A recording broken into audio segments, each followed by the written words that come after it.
right, hey, all you cool cats and kittens. We are going to start on Lab 11, quote unquote, although the weeks clearly don't matter anymore. So this week we're going to start talking about writing an abstract because that is one of the things that you and your group need to do this week. And then we're also going to start talking about creating a poster, a scientific poster. How do you sort of succinctly communicate your results to the general public?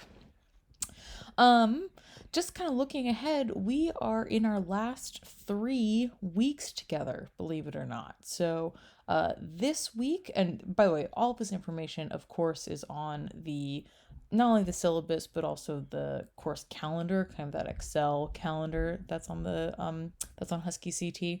But just to summarize it, this week the main focus is working on the poster drafts and then getting the abstracts done for your papers. Next week, you'll be revising your posters and then you can begin to work on your final papers.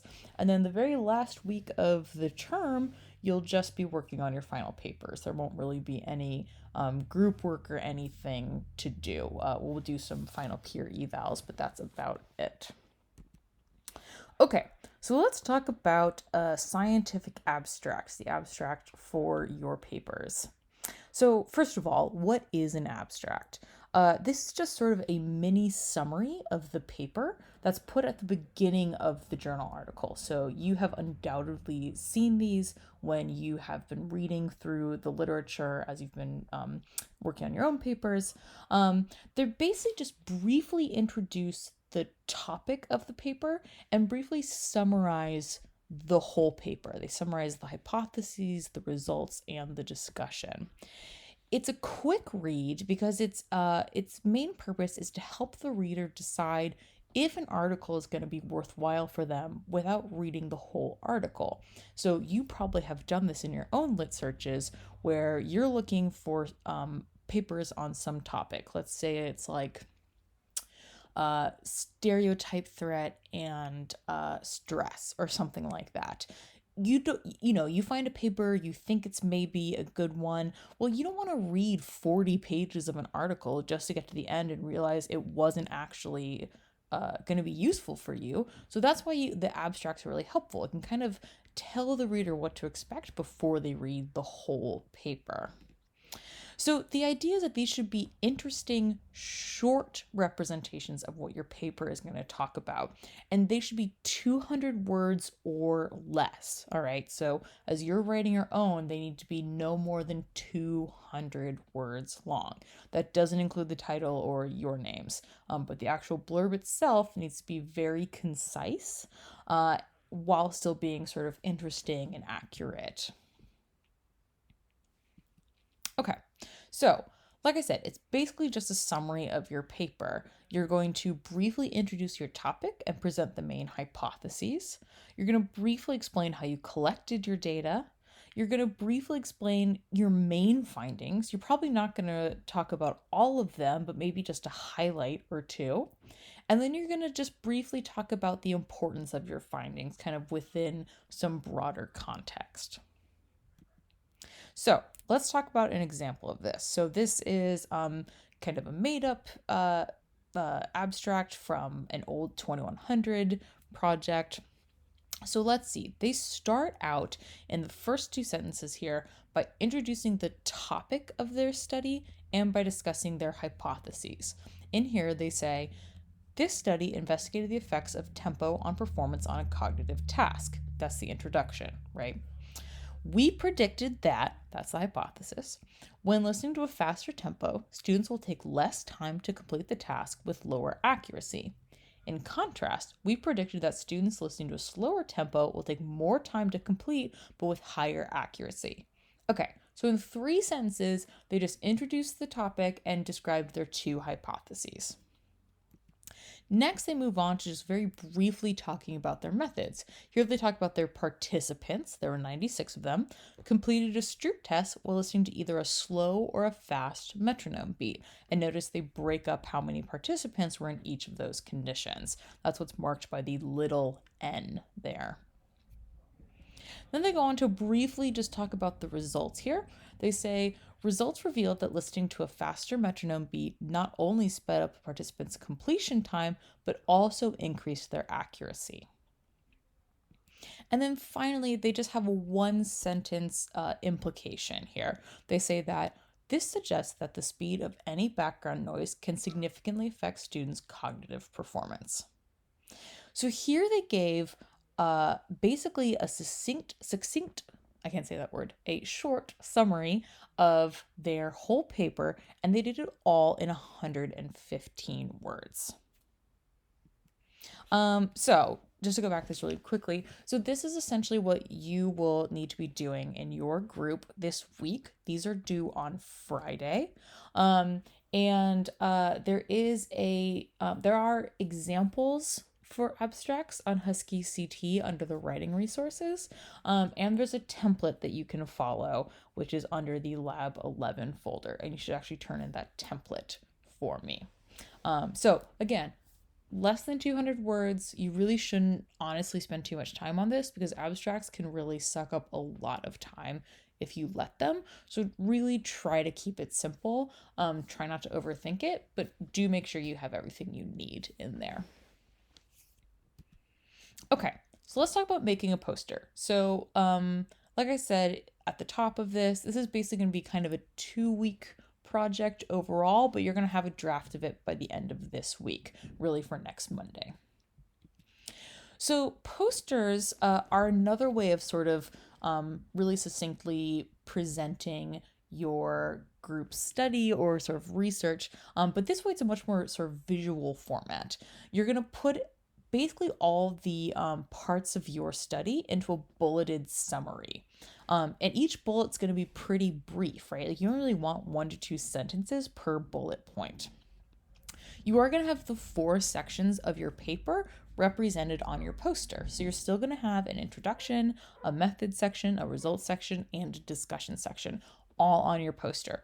But again, instead of being full written out pages of text, you're just going to have these kind of brief bullet points for each one.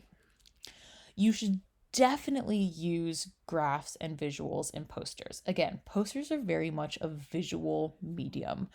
In fact, as much information as you can portray using visuals, the better.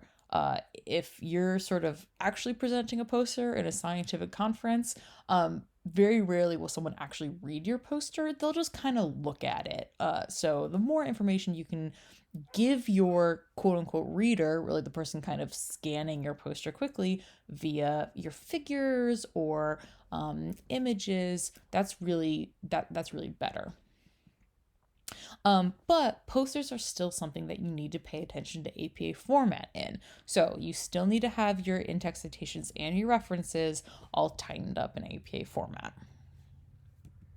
So here's an example of an old 2100 poster. This is from quite a while ago, but you can see that they're using bullet points for all of their different sections. You can see that quite a bit of their space is taken up by their results graph, as well as under their method, they have different sort of images of what their different conditions were. And they have the references down at the end. So, you can tell that they really were trying to portray a lot of information visually, and the information that did need to put in via text, they were really trying to make sure that it was pretty concise information. So, with the posters, I think it's really important that you write out or you draft all of your text in Word or, Google or Google Docs first. This is because it's a lot easier to edit text in Word or Google Docs rather than PowerPoint, which we'll use to make the posters. And for me, when I see your draft, it's a lot easier for me to give you feedback or comments because I can use the track changes feature in Word. However, when it's time to actually put the posters together, you're going to use PowerPoint. Or again, you can use Google Slides and then convert them to PowerPoint. This is because PowerPoint is really easy to use when it comes to inserting images into specific places, using text boxes, adjusting colors, things like that. It's way easier to do that kind of thing in PowerPoint than it is in Word. But we don't have the option of track changes, for example, in PowerPoint like we do in Word. So that's why, again, I want all of your actual text to be drafted in Word, but you are going to actually format your posters in PowerPoint.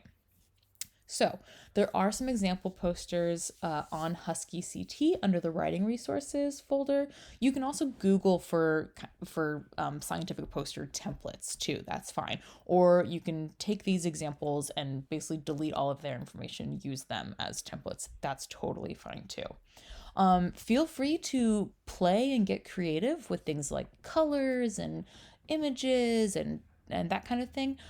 Just do keep in mind that it should still be professional and it should be clear, right? So you're going to want to be thinking about how clear is your text.